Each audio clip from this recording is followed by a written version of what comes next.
आदाब नाजरीन, आप देख रहे हैं भारत एक्सप्रेस और मैं हूं निसार अहमद खान। 5 रियासतों में होने वाले असेंबली इंतखाबात के लिए आज 4 रियासतों की वोटिंग हो चुकी है, जिसमें बीजेपी ने शानदार कामयाबी हासिल की है। 3 रियासतों मध्य प्रदेश, राजस्थान और छत्तीसगढ़ में बीजेपी ने शानदार कामयाबी हासिल करते हुए कांग्रेस को बड़ा झटका दिया है। तेलंगाना से कांग्रेस को थोड़ा सहारा मिला है और वहां पर कांग्रेस हुकूमत बनाने में कामयाब हुई है। वहां पर बीआरएस को यानी केसीआर को बड़ा झटका लगा है। इसी मौजू पर तफसीली बातचीत के लिए हमारे साथ भारत एक्सप्रेस उर्दू के एडिटर डॉक्टर खालिद रजा खान मौजूद हैं। आपका इस्तकबाल है। 4 रियासतों के जो आज नताइज सामने आए हैं, इसमें बीजेपी को बड़ी कामयाबी हासिल हुई है और 2024 से पहले इसे सेमीफाइनल के तौर पर देखा जा रहा था। आप इसे कैसे देखेंगे? ये जीत जो है वज़ीर-ए-आज़म नरेंद्र मोदी के चेहरे की जीत है। ये वो जीत जो उन्होंने नारा दिया था कि इस बार जो तमाम रियासतों में इस बार चेहरा जो है वो कमल है। उन्होंने हर रियासत में कमल को चेहरा बना दिया था और तो ये जीत उस कमल की जीत है।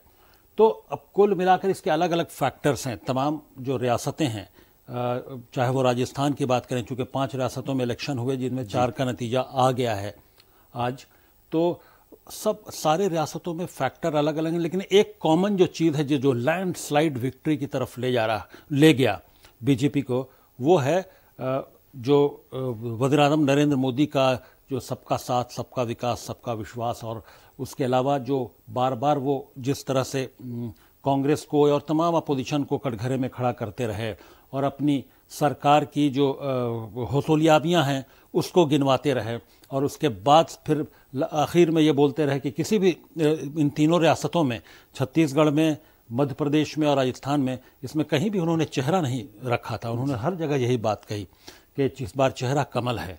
तो जाहिर सी बात है कमल की जीत है। हम लोग उनके वजूहात पर बात कर सकते हैं अलग तरीके से। जी, वज़ीर आज़म नरेंद्र मोदी या कमल की जीत है 3 रियासतों में, लेकिन अगर कांग्रेस के हिसाब से अगर देखा जाए, कांग्रेस के पस मंजर में अगर हम देखते हैं, तो ये जो 3 रियासतों में नाकामी मिली है, इसका सेहरा किसके सर जाएगा?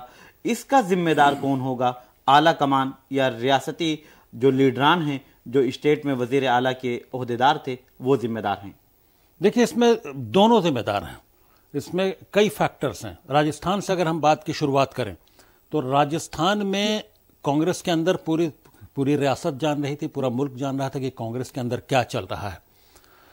कांग्रेस के अंदर एक वक्त वो भी आया जब सचिन पायलट ने बगावत कर दी। उनको किसी तरह से राहुल गांधी ने और सेंट्रल लीडरशिप ने बुलाकर उनको किसी तरह से मनाने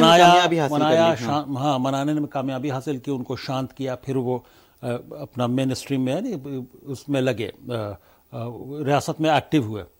लेकिन चुनाव से ठीक 2.5 महीने पहले फिर उन्होंने एक रैली निकाल दी, और वो भी रैली अपनी हुकूमत के ऐसे मुद्दे उठाए बगैर नाम लिए जो अपनी ही हुकूमत के खिलाफ जा रहा है। तो भाई ये जनता तो देखती है। और उसके अलावा ये तो हुआ जो पूरी जो जिसको कहते हैं जगजाहिर थी ये बात कि अशोक गहलोत और सचिन पायलट के दरमियान क्या चल रहा है, किस तरह की रस्साकशी है, किस तरह की खींचतान चल रही है। और वो चीज़ें हम लोगों ने साफ देखी हैं कि वो चीज़ें राजस्थान में जब टिकट का बंटवारा हो रहा था कैंडिडेट्स का, तो उसमें भी साफ रिफ्लेक्ट हो रहा था कि कौन सा कैंडिडेट अशोक गहलोत खेमे का है और कौन सा कैंडिडेट सचिन पायलट के खेमे का है। तो ये खेमा टिकट के बंटवारे में भी नजर आ रहा था। उसको हम लोगों ने कई जगह, कई इलाकों में जो टिकट के बंटवारे हो रहे थे, उसमें हम लोगों ने देखा है, महसूस किया है। तो इसको ये तो फिर नतीजे में तो बदलना ही था। जो चीज़ें हो रही थी राजस्थान में कांग्रेस के अंदर, वो नतीजे से जाहिर है कोई बहुत ही, जिसको कहते हैं हिंदी में एक वर्ड है, अप्रत्याशित नहीं हुआ है, और कोई ऐसा अनएक्सपेक्टेड नहीं हुआ है, गैर मुतवक्का जिसको कहते हैं, कि वो जो कांग्रेस के अंदर चल रहा था वो नतीजा सामने आ गया। मध्य प्रदेश में कमलनाथ को बुरी तरीके से हार मिली है। शिवराज सिंह चौहान की हुकूमत थी, बीजेपी ने 18 सालों तक वहां इख्तिदार किया।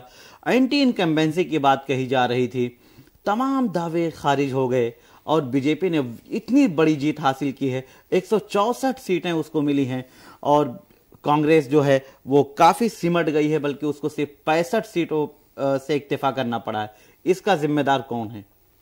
देखिए, वहाँ भी कई फैक्टर्स हैं। एक तो बीजेपी के अंदर भी, हर पार्टी के अंदर थोड़ी बहुत खींचतान होती है, लेकिन इसके लिए पूरे तौर पर सेंट्रल लीडरशिप बहुत हद तक जिम्मेदार है कांग्रेस की, लेकिन पूरे तौर पर कमलनाथ की जिम्मेदारी है जी। जो पूरे इलेक्शन प्रोसेस में, यानी यूं कहें कि जब से पिछली मर्तबा जो कांग्रेस की हुकूमत गई, जब कमलनाथ चीफ मिनिस्टर बने थे, उसके बाद जब कमलनाथ ने ज्योतिरादित्य सिंधिया की बगावत के बाद कांग्रेस ने जो हुकूमत गंवाई, उसके बाद से लगातार ये कोशिश में थे कि इस बार कांग्रेस को मजबूत किया जाए, और ये अपने टर्म्स पर डिक्टेट कर रहे थे सेंट्रल लीडरशिप को उसको। और उसका नतीजा ये हुआ कि उनके अंदर इस तरह का अरोगेंस आ गया कि सेंट्रल लीडरशिप की बात को, कांग्रेस की जो हाई कमान है उसकी बात को भी वो दरकिनार करने लगे, नजरअंदाज करने लगे। जो उसके मशवरे थे उसको पता नहीं कितना मान रहे थे, लेकिन हम सब लोगों ने देखा है कि उन तमाम मशवरों को दरकिनार कर रहे थे। और जिस तरह से जो इंडिया अलायंस जो बना और तमाम अपोजिशन पार्टियों का, उस बुनियाद पर एक उम्मीद थी अवाम में भी और जो तमाम लीडरान हैं कि थोड़ी अंडरस्टैंडिंग असेंबली इलेक्शन में भी उस अलायंस की बुनियाद पर बनेगी। तो उसी के तहत चूंकि पहले से 3 सीटें समाजवादी पार्टी की मध्य प्रदेश में थीं, उन बुनियादों पर अखिलेश यादव ने ये एक मुतालबा रखा और एक मशवरा दिया कि उन्हें कुछ सीट अंडरस्टैंडिंग कांग्रेस और समाजवादी की पार्टी के बीच मध्य प्रदेश में बन सकती है, तो हमें कुछ सीट चाहिए, हम लोग मिलकर लड़ सकते हैं। तो इस पर कमलनाथ का रद्देमल था, कौन अखिलेश वखिलेश, ये अल्फाज काफी खराब रवैया कमलनाथ। हाँ, ये बहुत ही डेरोगेटरी, बहुत ही क्या इसके बारे में जो कुछ कहा जाए कम है कि वो अखिलेश यादव जो चीफ मिनिस्टर रहे हैं उत्तर प्रदेश के साबिक, वो उनको इस तरह से अखिलेश वखिलेश कह के ये कौन है। तो ये जो अरोगेंस था, उस अरोगेंस को सबक मिलना। देखिए, जहां भी इस तरह की जो तकब्बुर आएगा, इस तरह से अगर कोई मगरूर होगा और इस तरह से दूसरों की बेइज्जती करेगा, दूसरे लीडरान की, और अपने आला कमान की बातों और मशवरों को नज़रअंदाज करेगा, तो उसका नतीजा यही होगा। और कमलनाथ ने जो कुछ किया, जो उसका नतीजा सामने। उसके अलावा हद तो ये हो गई कि जब इंडिया अलायंस का फॉर्मेशन हुआ तो पहली मीटिंग भोपाल में रखी जा रही थी। तो पहली मीटिंग जब भोपाल में रखी जा रही थी तो कमलनाथ ने उससे भी इनकार कर दिया कि नहीं, पहली मीटिंग भोपाल में रखने की ज़रूरत नहीं है। उनको वो डर ये था कि तमाम जो अपोजिशन लीडर आएंगे तो वो वहाँ पर वो हिंदुत्व के खिलाफ बोलेंगे, बीजेपी के खिलाफ बोलेंगे, और वो सॉफ्ट हिंदुत्व कार्ड भी खेल रहे थे कमलनाथ। और कमलनाथ ने जो हिंदुत्व कार्ड खेलने की कोशिश की, उसके तहत उन्होंने बाबा बागेश्वर को अपने यहाँ जो उनका असेंबली जहाँ से वो इलेक्शन लड़ते हैं, वहाँ उन्होंने बुलाकर प्रोग्राम किया। तो और उसके अलावा वो इसी वजह से उन्होंने इंडिया अलायंस का वहाँ पे भोपाल में मीटिंग नहीं होने दी। तो कुल मिलाकर जो ओरिजिनल है, अगर हिंदुत्व कार्ड बीजेपी खेल रही है, बीजेपी अगर हिंदुत्व के मुद्दे पर, इस इशू पर चुनाव लड़ रही है, तो अगर उसी की कॉपी करने की कोशिश करेगी कांग्रेस या कांग्रेस का कोई लीडर, कमलनाथ, तो वो कॉपी ही रहेंगे, वो ओरिजिनल नहीं हो सकते। तो ओरिजिनल ने इलेक्शन लड़ा, हिंदुत्व की भी एजेंडा में था, उस पर उन्होंने इलेक्शन जीत लिया, और कॉपी जो है वो कॉपी कैट ही होकर रह गए, और उसका नतीजा सामने है। लेकिन छत्तीसगढ़ की अगर हम बात करें, क्योंकि वक्त की कमी है, छत्तीसगढ़ में तमाम एग्जिट पोल में कांग्रेस की दोबारा सरकार दिखाई जा रही थी, और अगर एक आध एग्जिट पोल में ऐसा था कि काफ़ी करीबी मुकाबला हो सकता है और 1-2 सीटें आगे पीछे होंगी, लेकिन वहाँ पर भी तस्वीर एकदम बदल गई और बीजेपी ने वहाँ 56 यानी 56 सीटें हासिल की हैं और कांग्रेस को बड़ा नुकसान हुआ है। इसकी क्या वजह आप देख रहे हैं? देखिए, एक तो एंटी इनकम्बेंसी फैक्टर भी था, वहाँ कांग्रेस में भी दो फाड़ थी, और कांग्रेस के अंदर बघेल को लेकर तो भी मुखालफत थी। टीएस सिंहदेव कांग्रेस में रहते हुए उन्होंने ऐसे अपने बागी तेवर दिखाने शुरू किए कि उनको डिप्टी चीफ मिनिस्टर बनाना पड़ा, और उसके बावजूद जब डिप्टी चीफ मिनिस्टर बन गए तब भी वो कांग्रेस में रहते हुए वक्तन फवक्तन वज़ीर-ए-आज़म नरेंद्र मोदी की तारीफ करते नजर आते थे, पॉलिसियों की तारीफ करते नजर आते थे, पॉलिसी की तारीफ। तो वो समझा जा सकता है कि ये मैसेज क्या जा रहा था। हालांकि टीएस सिंहदेव अपना चुनाव हार गए। बड़ा इंटरेस्टिंग ये इंटरेस्टिंग मामला ये है कि टीएस सिंहदेव जो कांग्रेस के अंदर रहकर कांग्रेस के लिए बेचैनी पैदा कर रहे थे, कांग्रेस के अंदर अनईज जैसी हालत पैदा कर रहे थे, वो टीएस सिंहदेव खुद चुनाव हार गए। तो अब कुल मिलाकर ये वहां भी हालात जो है उसी तरह के रस्साकशी वाले थे पार्टी के अंदर।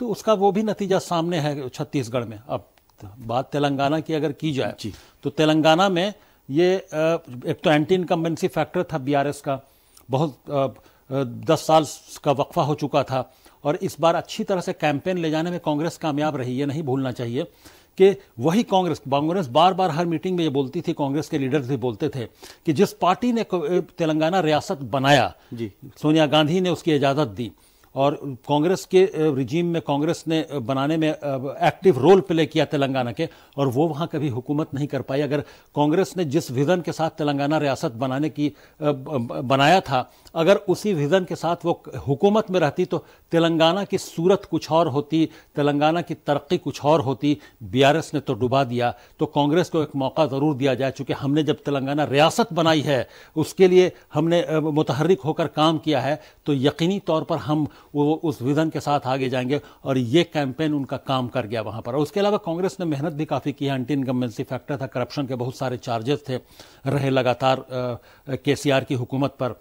और उसके अलावा कांग्रेस ने मेहनत यूं की कि 2023 में जो नई सीडब्ल्यूसी कांग्रेस वर्किंग कमेटी का जब फॉर्मेशन हुआ, उस फॉर्मेशन के बाद जो सबसे पहली मीटिंग जो की कांग्रेस ने दिल्ली में नहीं की या किसी और रियासत में नहीं की, इसके लिए शहर हैदराबाद को चुना। वहां सबसे पहली जिसको कहते हैं कि नई तश्कील शुदा जो सीडब्ल्यूसी की मीटिंग हुई वो हैदराबाद में हुई, और वो एक टेस्टिंग था कि देखते हैं उसका क्या फायदा होता है और कितनी मजबूत है। तो कांग्रेस की जब वहां सीडब्ल्यूसी की मीटिंग हुई और तमाम मुल्क से तमाम जो लीडरान वहां आए, और उसके बाद कांग्रेस ने एक रैली भी की, एक बड़ी पब्लिक मीटिंग की, तो जिस तरह का सैलाब था लोगों का वहां पर, तो उससे अंदाजा उसी वक्त कांग्रेस को भी लग गया था, और तमाम जो सहाफी हैं और तमाम लोग एनालिस्ट हैं उनको भी लग गया था कि यहां कांग्रेस गेन करने जा रही है। लेकिन तेलंगाना का आपने जिक्र किया, तेलंगाना में कांग्रेस को कामयाबी मिली है, एक सहारा मिला है कांग्रेस को 2024 से पहले, क्योंकि जहां 3 रियासतों में बुरी तरह से हार का सामना करना पड़ा है। लेकिन तेलंगाना की जो पूरा ये जो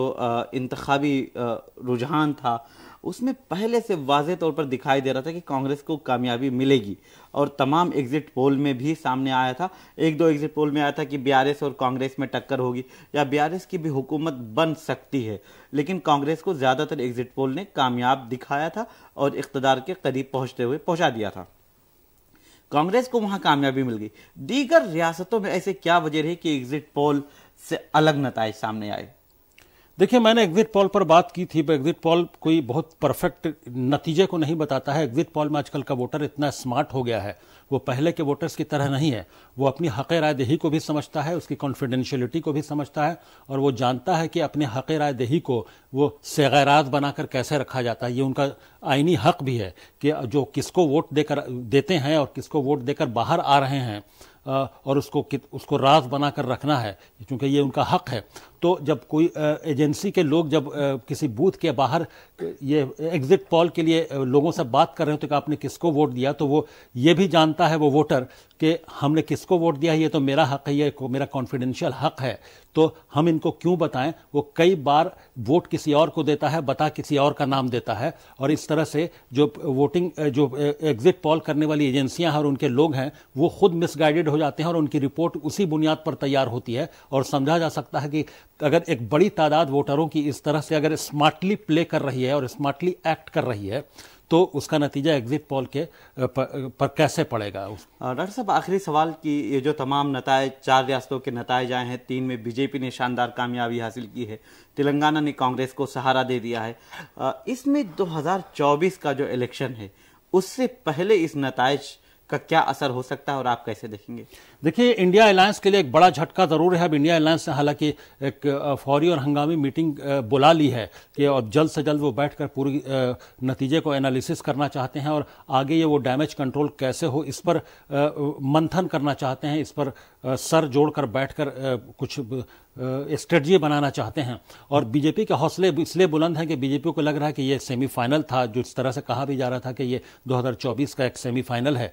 तो 2024 का उनके हौसले बुलंद हैं और 2024 में यकीनी तौर पर बीजेपी को इसका फायदा मिलने की उम्मीद लगती है, हमें भी है, जब तक कि इंडिया अलायंस के लोग और तमाम पार्टियां एकदम पूरी तरह से मुत्तहिद न हों और एक मजबूती के साथ कोई फैसला और कोई स्ट्रेटजी न बना रही हो तो ही कुछ हो सकता है या कोई नक्शा बदल सकता है। वरना अभी जो हालात हैं और जो बीजेपी के जिस तरह से हौसले बुलंद हैं, वज़ीर आज़म ने जिस तरह से अपना और कमल को चेहरा बना दिया है, तो तमाम लोग जिस तरह से इन तीनों रियासतों में वोट पड़े हैं, तो यकीनी तौर पर ये रिफ्लेक्ट करेगा 2024 के लोकसभा इलेक्शन। बहुत शुक्रिया आपका डॉक्टर साहब।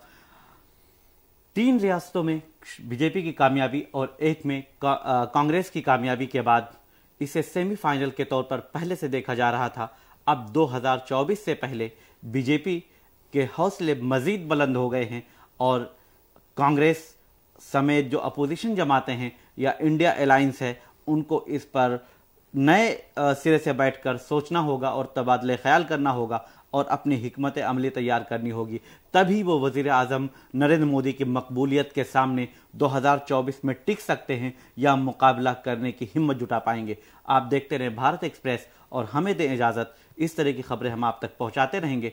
आपने हमारे फेसबुक, हमारे यूट्यूब चैनल पर अगर आप ये वीडियो देख रहे हैं तो हमें आप लाइक करें, शेयर करें और हमें सब्सक्राइब भी करें। और अगर आप फेसबुक पर देख रहे हैं तो आप हमें वहां भी फॉलो करें और लाइक करें। अपनी राय देते रहें। आपका शुक्रिया।